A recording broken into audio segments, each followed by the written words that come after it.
안녕하세요. 마리아와 엘리사벳의 아름다운 찬양 노래가 나옵니다. 오늘 본문은 누가복음 1장 39절에서 56절입니다. 42절 큰 소리로 외쳤습니다. 당신은 여인들 중에 복을 받았습니다. 당신의 뱃속에 있는 아기도 복을 받았습니다. 여기서 외쳤다는 것은 위를 향하여 라는 단어와 부르짖다 단어의 합성어입니다. 하늘을 향해 부르짖는 모습을 나타냅니다. 메시아를 잉태한 마리아를 향한 말할 수 없는 기쁨과 감격을 나타냅니다. 누가복음에는 모두 5편의 노래가 기록되고 있습니다. 그중 첫 번째 노래가 엘리사벳의 축복의 노래입니다. 엘리사벳에게 계시해 주신 분은 성령님이십니다. 엘리사벳이 경험한 성령 충만, 하나님을 중심에 모시는 성령 충만은 노래하고 기도하며 소리쳐 외치고 춤추고 싶은 감정이 일어나게 합니다. 대면 예배도 제한되는 시대를 살게 되었지만 이 시대를 향한 하나님의 목적하심은 분명히 있기 때문에 우리 안에서 계시하시는 성령 충만으로 우리도 날마다 예수님을 맞이하기를 원합니다. 43절 44절 내 주의 어머니께서 내게 오시다니 이게 어찌 된 일입니까? 보십시오. 당신의 인사말이 내 귀에 들릴 때 내 뱃속에서 아기가 기뻐하며 뛰놀았습니다. 내 주 퀴리오스는 메시아로서의 주를 가리킵니다. 엘리사벳은 고대하던 메시아와 그의 어머니 마리아를 보는 감격을 말합니다. 엘리사벳도 보라, 보십시오.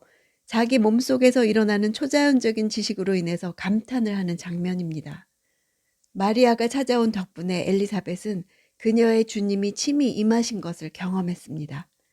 45절 주께서 하신 말씀이 정말 이루어질 것을 믿은 여인은 복이 있을 것입니다. 원문을 직역하면 주께서 하신 말씀이 정말 이루어질 것이기 때문에 믿은 여인이 복이 있다입니다. 오늘 하루 어떤 사건을 통해서든 보라, 주님이 임하신 것을 깨닫는 순간이 있기를 원합니다. 46절, 47절 그러자 마리아가 말했습니다. 내 영혼이 주를 찬양하며 내 영이 내 구주 하나님을 기뻐함은 지금부터가 두 번째 노래인 마리아의 찬가입니다. 그 내용은 자신에게 임한 축복에 대한 감사, 하나님께서 인간에게 베푸시는 은혜, 권세 있는 자와 비천한 자에 대한 하나님의 공평하신 심판, 하나님의 이스라엘에 대한 사랑과 언약 성취를 찬양하는 것입니다. 거의 대부분 구약의 성구를 인용하고 있고 하나님의 절대 주권에 대한 찬양이라는 점에서 한나의 노래와 유사한 점이 많습니다. 49절 50절 이는 전능하신 그분이 내게 위대한 일을 하셨기 때문입니다. 그분의 이름이 거룩하시며 그분의 자비는 그분을 경외하는 사람들에게 대대로 이어질 것입니다. 개인적인 기쁨과 찬양이 확대되어서 이스라엘 민족에 대한 구원의 소망으로 나타납니다. 하나님께서 언약을 기억하셔서 이스라엘 민족을 압제자들로부터 구원해 주실 것을 묘사하고 있는데 이것은 구약시대부터 내려온 메시아 사상입니다.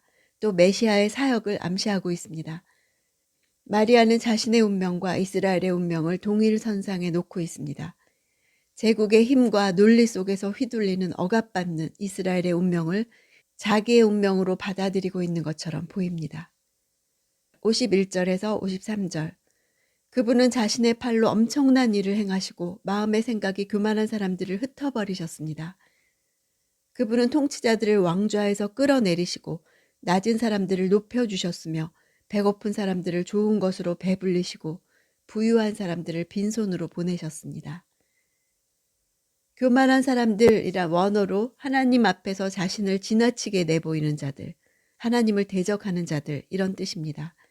앞절에 경외하는 사람들과 대조를 이루고 있습니다.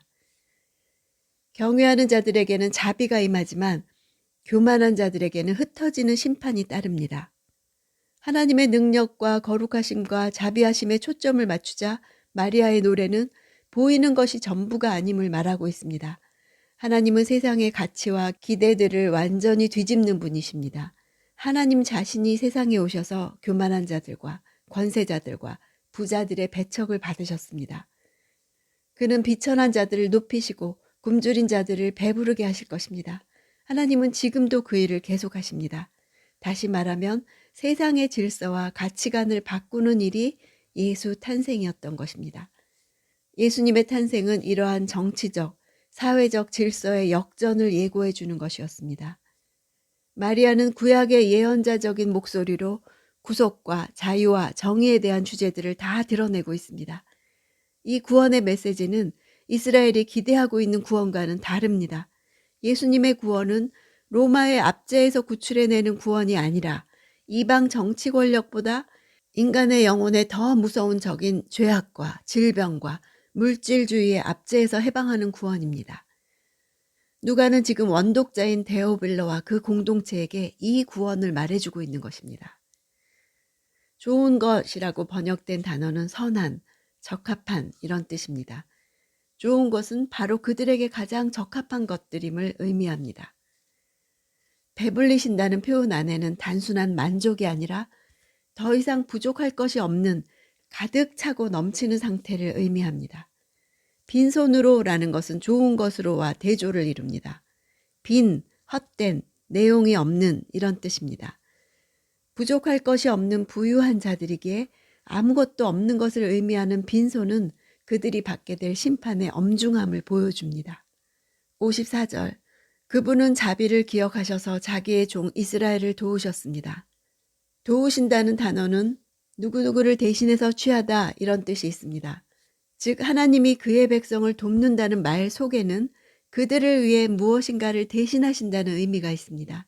우리의 고통과 시험과 죄악까지도 대신 지게 하시기 위해서 그리스도를 이 땅에 보내신 것은 하나님의 도우심의 극치인 것입니다. 고통 가운데서도 우리가 실망치 않을 수 있는 것은 우리를 도우시는 하나님이 계시기 때문입니다. 마리아는 이제부터 모든 세대가 자신을 복있다고 할 것이라고 찬양했습니다. 이제부터란 단어는 어느 한 시점을 기준으로 해서 무엇인가가 새롭게 변화된 모습으로 시작되는 상태를 가리키는 것입니다. 나 자신을 하늘의 관점으로 보게 된 것입니다. 하나님이 자신에게 행하신 일은 자신의 정체성을 완전히 바꾸어 놓은 엄청난 전환점이 되었다고 고백합니다. 마리아가 경험했던 그 시점은 단지 그녀에게만 일어나는 것이 아닙니다. 그런 전환점은 모든 사람들에게도 필요합니다. 비천한 마리아가 예수 그리스도를 잉태한 바로 그 시점부터 하나님의 복된 자녀로 변화되었습니다. 비천하고 보잘것없는 한 여인은 모든 세대에 계속적으로 이어질 것입니다. 나의 비천함을 돌아보셨다고 고백할 수 있습니까? 내 영혼이 주를 찬양하며 내 영이 내 구주 하나님을 기뻐한다고 찬양할 수 있습니까? 실망하고 좌절하는 가운데 있다 할지라도 주님이 임하시는 그 시점으로부터 우리도 완전히 새로운 전환점을 맞을 수 있습니다. 이런 전환이 날마다 우리 삶에 일어나기를 원합니다.